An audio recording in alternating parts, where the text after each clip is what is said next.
شیعہ 9 ربیع الاول کو خوشی کیوں مناتے ہیں؟ کم محرم سے 8 ربیع الاول تک شیعہ مسلمان رسول علیہ السلام کی کربلا میں مظلومیت کی حالت میں شہادت پر سوگ مناتے ہیں۔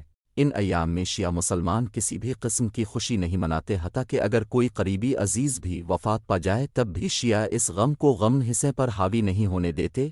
2 ماہ اور 8 دن میں شیعہ شادی بیاہ کی تقریبات بھی نہیں رکھتے۔ 8 ربیع الاول کو آمن ازاق کا آخری دن ہوتا ہے اور 8 ربیع الاول کو مغرب کے بعد سوگ کا لباس اتار کر خوشی کا لباس زمنتن کرتے ہیں اور عید شجاع عید زہرا سلام اللہ علیہ کے نام سے عید مناتے ہیں۔ یہ عید شجاع عید زہرا سلام اللہ علیہ آخر ہے کیا۔ اور اس دن شیعہ خوشیاں کیوں مناتے ہیں؟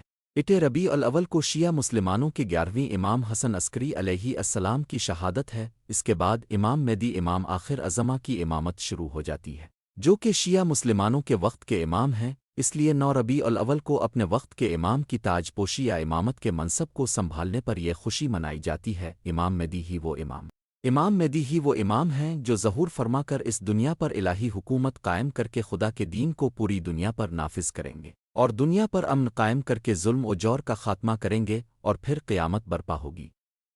9 ربیع الاول کو خوشی منانے کی دوسری وجہ یہ ہے کہ اس دن اہل بطن رسول نے قبلہ کے ظلم کے بعد سوگ ختم کیا اور خاندان رسول کے چہروں پر مسکراہٹ آئی۔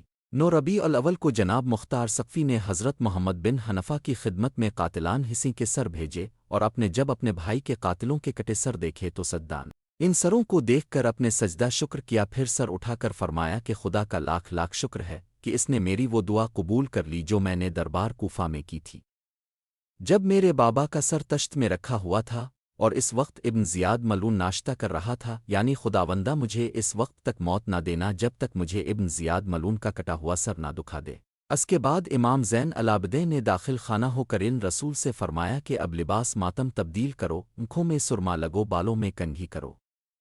چنانچہ اب کے ارشاد کے مطابق اہل حرم نے عمل کیا۔ امام حسین کی شہادت کے بعد سے اس وقت تک اہل بیت رسول میں نہ کسی نے سرما لگایا تھا اور نہ ہی بالوں میں تیل ڈالا تھا۔ ہم شیعہ مسلمانوں کی خوشی اور غم صرف محمد علیہ السلام کے ساتھ جڑے ہیں۔ جس دن رسول روئے ہم روتے ہیں، جس دن وہ مسکرائے ہم بھی مسکرا دیتے ہیں۔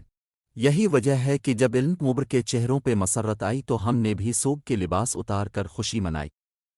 خداوند کریم کی بارگاہ میں دعا ہے کہ وہ ہمیشہ ہمیں محمد علیہ السلام کے گھرانے سے متمسک رکھے، آمین۔